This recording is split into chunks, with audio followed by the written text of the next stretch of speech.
Hello મિત્રો, જય શ્રી કૃષ્ણ. આપ સૌનું સ્વાગત કરું છું મારા ચેનલની અંદર. કેનેડા તરફથી કન્ટિન્યુઅસલી ખરાબ અપડેટ્સ આવી રહી છે, જેની અંદર હું તમને આજે બી એક વસ્તુ વાત કરું કે જ્યાં આગળ તમે કદાચ પહેલાં જોયું કે કેનેડાની અંદર ખરાબ અપડેટ આવી કે કેનેડાએ એસડીએસ સ્ટુડન્ટ વિઝા બંધ કર્યા, કેનેડાએ વિઝિટર વિઝા 10 વર્ષના જે હતા એને સ્ટોપ લગાવ્યું. અને આજે હું તમને એક વાત કરું કે કેનેડાની અંદર ઓલરેડી અત્યારે જે પીઆરની અપડેટ્સ દેખાઈ રહી છે એમાં બી નેગેટિવિટીઝ દેખાઈ રહી છે. પીઆરના નંબર્સ બી કટ ઓફ કર્યા છે અને પીઆરના નંબર્સ જે છે એ કન્ટિન્યુઅસલી અત્યારના કેસની અંદર એવું જોવામાં આવી રહ્યું છે કે કદાચ એ બી સ્લો થઈ રહ્યા છે. બિકોઝ એક આંકડાઓ પ્રમાણે હું તમારી સાથે આજે એ બી ડિટેલ શેર કરીશ કે હજી પીઆરની કેટલી ફાઇલો વેઇટ કરી રહી છે. તમારે જો તમારી ફાઇલ બી અત્યારે પીઆરની મૂકી છે તો તમારું જો આ ઇન્વિટેશન નથી આવી રહ્યું તો તમારે આ આંકડાઓ જોવા ખાસ જરૂરી છે. જે સ્ટુડન્ટો સ્ટડી પર છે એમની વર્ક પરમિટ લેટ થઈ રહી છે તો એમને ક્યારે વર્ક પરમિટ મળશે એ જાણવું છે તો બી આ ફાઇલના આંકડાઓ એમને હેલ્પ કરી શકે છે. જે લોકોની વર્ક પરમિટ એક્સટેન્ડ કરવા માટેની ફાઇલ છે અને વેઇટ કરી રહ્યા છે એમના માટે બી આંકડાઓ જરૂરી છે. અને છેલ્લે જે વર્ક પરમિટ પછી પીઆરની ફાઇલ મૂકી છે તેમાં સીસી ક્લાસના બી અમને ઘણી વખતે સવાલો આવતા હોય છે, જનરલ ક્લાસના, એ લોકોએ બી આ નંબર્સ જોવા ઘણા જરૂરી છે. બિકોઝ આ આંકડાઓ એટલા બધા શોકેક છે કે જેની અંદર હું તમારી સાથે વાત કરું કે ઓક્ટોબરના પહેલાં આપણે વાત કરીએ કે જે લાસ્ટ મંથની અંદર પીઆર સિલેક્શનો જે થયા હતા એની જો વાત કરીએ તો ઓક્ટોબરમાં ખાલી 5,961 લોકોને જ આઈટી ઇસ્યુ કરવામાં આવ્યા હતા, જેની અંદર PNP base, express entry, CC class આ બધા આંકડાઓ કવર કરવામાં આવ્યા હતા. હવે જો આની પહેલાંની વાત કરીએ તો સપ્ટેમ્બરમાં બી 5,911, ઓગસ્ટમાં બી 10,384 અને જુલાઈ મહિનામાં 25,125 આ સૌથી હાઈએસ્ટ આંકડાઓ હતા કે જે આજ સુધીના એક્સપ્રેસ એન્ટ્રીના ઇતિહાસની અંદર રેકોર્ડ સર્જાયો હતો. ત્યારબાદ કન્ટિન્યુઅસલી પીઆરના આઈટીએ જે આવી રહ્યા છે જેની અંદર હું તમને કહું દરેક પ્રકારના પીએનપી આવી ગયા, સીસી આવી ગયા, એક્સપ્રેસ એન્ટ્રી આવી ગયા, બધા નંબર્સની અંદર ઘટાડો થઈ રહ્યો છે. આ એક બહુ ખરાબ અપડેટ કહી શકાય કે પીઆરવાળાનું ફોકસ બી કેનેડા ધીરે ધીરે હટાઈ રહ્યું છે, જેમાં સ્ટડીનો વારો આવી ગયો, વર્ક પરમિટવાળા આવી ગયા, વિઝિટરવાળા આવી ગયા અને હવે આ પીઆરની વાત કરું. હવે આજે બી જો હું તમને રેન્ક વાઇઝ કહું કે તમારી ફાઇલ તમે જો મૂકી છે તો તમારા રેન્ક વાઇઝ તમારી ફાઇલ ક્યાં આગળ છે એ આ આંકડા ઉપરથી તમને ખબર પડશે. જો તમારો CRS 0 થી 300 વચ્ચે આવે છે તો 5,462 ફાઇલો હજી વેઇટિંગમાં છે ત્યાં આગળ.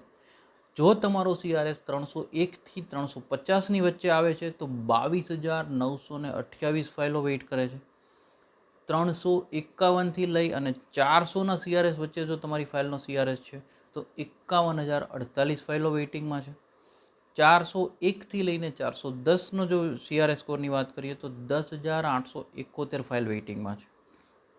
411થી લઈ 420ના CRS વચ્ચે વાત કરીએ તો 11,071 ફાઇલો વેઇટિંગમાં છે.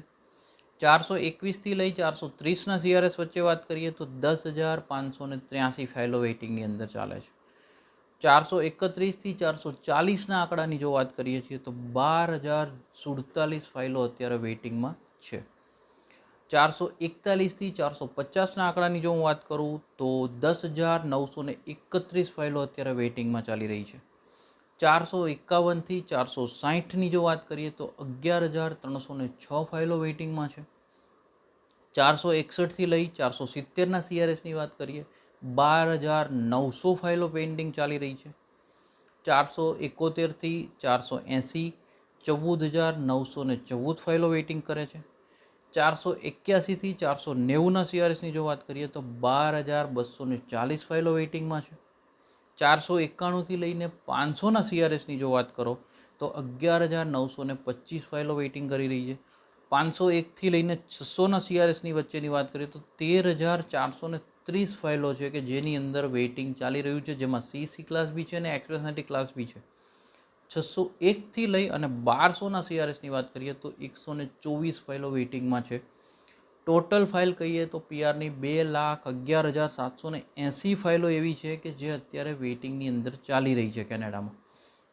હવે જો હું તમારી સાથે ડિસ્કશન કરું કે 2,11,000 જેવી કેનેડાની 2,11,000 જેવી ફાઇલો જો કેનેડાની વેઇટિંગમાં ચાલી રહી છે અને છતાં કેનેડાના પીઆરના ડ્રો એટલા સ્લો થઈ ગયા છે, જેમાં ઘણા અમારા ક્લાયન્ટ્સ બી ક્વેશ્ચન પૂછતા હોય છે કે 527નો CC ક્લાસ છે તો શું આવવાના ચાન્સીસ છે, નહીં આવે.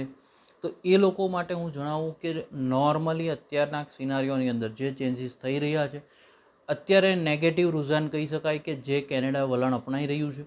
પરંતુ ઘણી વખતે એવું થતું હોય કે ક્યારેક અનસર્ટેનિટી પ્રમાણે કદાચ એકાદ ડ્રો વચ્ચે આવી બી શકે છે, બટ બહુ આશા અત્યારે રાખવી નહીં. હા, આ વાત થોડી સાચી છે, કડવી લાગશે, પણ અત્યારના કેસમાં થોડો સમય તમારે વેઇટ કરવું જ પડશે, કારણ કે આની અંદર કોઈ ચાન્સીસ અત્યારે દેખાતા નથી.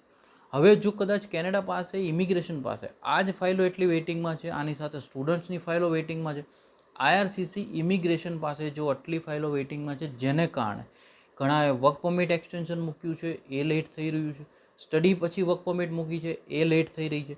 અને જો અત્યારે આ વેઇટિંગ છે, તો જે લોકો ભવિષ્યમાં ફાઇલો મૂકવાના છે પીઆરની, એ લોકોએ એનું જજમેન્ટ લઈ શકે છે કે એમની ફાઇલો કેટલા વેઇટિંગમાં જઈ શકે છે. બંને એટલી સરળ ભાષામાં માહિતી પહોંચતી કરવાની કોશિશ કરી છે. જો તમને માહિતી સારી લાગી છે, એક લાઇક કરી દેજો, મેક્ઝિમમ લોકો સુધી સ્પ્રેડ કરવાનું ના ભૂલતા, અને તમારો ઓપિનિયન ખાસ કોમેન્ટ કરજો. તમને શું લાગે છે કે હજી કેનેડા ઇમિગ્રેશન કઈ બાજુ જઈ રહ્યું છે? Spread education, support education. Thank you so much. જય હિન્દ, જય ભારત.